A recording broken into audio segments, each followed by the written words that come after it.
எட்டியா அதிர்ச்சி ஆகாதட்டி, நானே பயத்தில் தான் உட்காந்துருக்கேன். என்ன பண்ணுறது? அவ ஒரு ஆளுன்ட்டு அவளுக்கா நீ பயந்து கிடக்காத. நான் என்ன பண்ணுறேன்னு பாரு, சிண்டு பிடிச்சி திருவி எடுத்துறேன். திருவி என்னமா பயந்து கிடக்கா இவ வரத்தி பைத்தியக்காரி. ஏட்டியே இவளை அப்படியே உரிச்சு வச்சுக்கிட்டு காட்டி இந்த மொட்டச்சிய இவளை என்னதான் பண்ணுறதுன்னு தெரியலட்டி. பைத்தியக்காரி பைத்தியக்காரி ரொம்ப டார்ச்சர் பண்ணுறாட்டி நம்மள பிடிச்சிக்கிட்டு.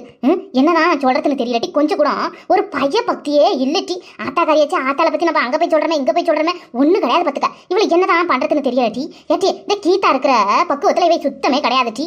போய் யாரெல்லாம் நமக்கு சண்டைக்காரங்களோ அவங்க கிட்டலாம் போய் சொல்லிட்டு கிடப்பாட்டிவ. நம்ம யாராவது பற்றி ஒருத்தவங்களை பற்றி நம்ம பேசிவிட்டோம்னு வச்சுக்கா, அவங்கள பற்றியே போய் சொல்லிட்டு வந்துடாட்டி. அவகிட்ட எங்கள் அம்மாவும் எங்கள் அப்பாவும் உங்களை பற்றி தான் பேசிக்கிட்டு இருந்தாங்க, நீங்கள் வந்து எங்கள் வீட்டில் சண்டை வாங்குங்க, எங்கள் அம்மாவை திட்டுங்கன்னு சொல்லிட்டு வருவா. சரியான கோல் முத்தி முனிய மாட்டியவ.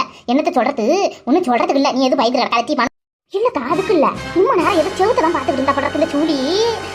என்னத்தை போய் சொல்லிட போறா அவகிட்டையும்? அப்படி சொல்கிற பழக்கமாக இருக்கும். நம்ம பிடித்த பிள்ளைவ நம்மகிட்ட நமக்கு விசுவாசமா இல்லாதே மற்றவங்களுக்கு போய் விசுவாசமாக இருக்கும் அப்படின்லாம் நான் நினச்சிவிட்டேக்கா. கடைசியில் பார்த்தா இவ போய்